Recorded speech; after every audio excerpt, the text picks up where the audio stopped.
রাজধানী মিটফুডে যে একটা ঘটনা ঘটছে, এটা খুবই একটা দুঃখজনক ঘটনা এবং খুবই একটা দুঃখজনক ঘটনা। এই ধরনের ঘটনা একটা সভ্য সমাজে কোনো অবস্থায় মেনে নেওয়া যায় না। তো এইটার ব্যাপারে আমাদের সবচেয়ে বেশি আলোচনা হয়েছে। এই ব্যাপারে আমাদের যা একটা ডিসিশনের মধ্যে হয়েছে, রাজধানীতে মিটফুডে যে চাঁদা না পেয়ে ব্যবসায়ীকে নারকীয় হত্যাকাণ্ডের ঘটনাসহ দেশব্যাপী সম্প্রতিকালে যেসব হত্যাকাণ্ড ঘটেছে, এসব হত্যাকাণ্ডে জড়িত সবাইকে আইনের আওতায় আনতে বর্তমান সরকার বদ্ধপরিকর।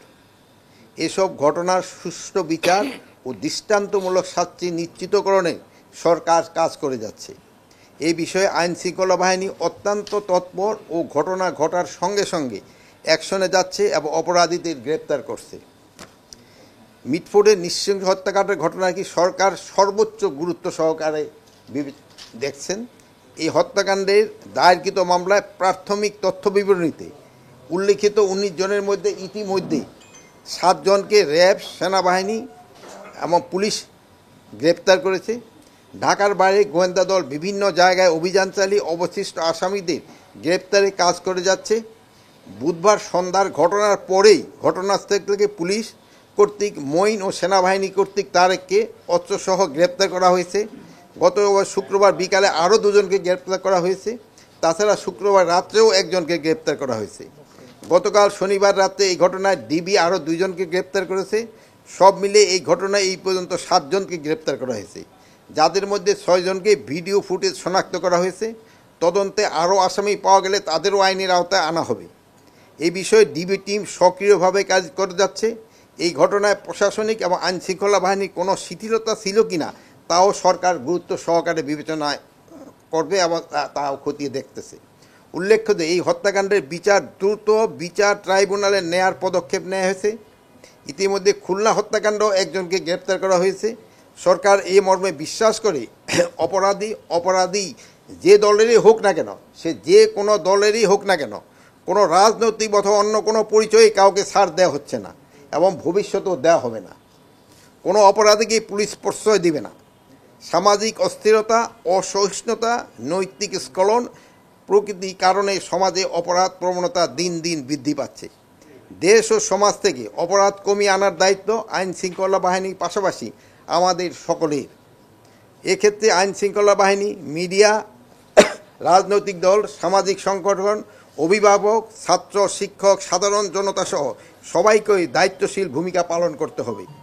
আর কেউ যেন আইন নিজের হাতে তুলে না দেয়, এই বিষয়ে সচেতন জরুরি।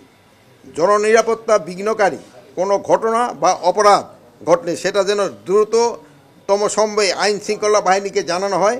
আইনশৃঙ্খলা বাহিনী সেই বিষয়ে যথাযথ ব্যবস্থা গ্রহণ করবে। খুন, চুরি, ডাকাতি, চাঁদাবাজি, ছিনতাই, সন্ত্রাস, অপহরণ, নারী নির্যাতন, মব সহিংসতা, মাদক চোরাচালান সহ সব ধরনের অপরাধমূলক কর্মকাণ্ডে বিরুদ্ধে আইন শৃঙ্খলা বাহিনী নিয়মিতভাবে অভিযান পরিচালনা করছে এবং করবে। পরিস্থিতি বিবেচনায় সরকার যে কোনো সময় চিহ্নিত অপরাধী ও সন্ত্রাসীদের ধরতে বিশেষ বা চিরুনি অভিযান পরিচালনা করতে পারে। এক্ষেত্রে সাধারণ জনগণ সহ সকলের সহযোগিতা একান্তভাবে কাম্য। সরকার জনশৃঙ্খলা ও জননিরাপত্তা বিঘ্নকারী যে কোনো কার্যক্রম কঠোর হস্তে দমন করবে। নির্বাচনের ব্যাপারে আমাদের আলোচনা হয়েছে যে আমাদের প্রস্তুতি আমরা ডিসেম্বরের ভিতরে শেষ করতে চাই।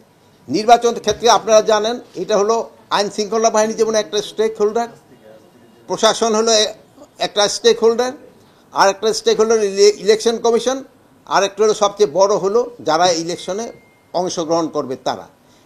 এখানে 4 ভাগের 1 ভাগে কিন্তু আমাদের প্রিপারেশনটা আমরা ডিসেম্বরের ভিতরে শেষ করতে চাচ্ছি। তারপরে ধরেন যে ইলেকশনের ডেট এটা এটা দিবে হলো ইলেকশন কমিশন, তারা এটা কবে ইলেকশন দেবে তো একটা টেন্টেটিভ ডেট তো আপনাকে সবসময় বলা হয়েছে যে রোজার আগে হতে পারে, রোজার পরে হতে পারে, কিন্তু এটা নিয়ে আমাদের কোনো না। আমাদের প্রিপারেশনটা আমরা চাচ্ছি যে 31শে ডিসেম্বরের ভিতরে যেন আমরা কমপ্লিট করতে পারি।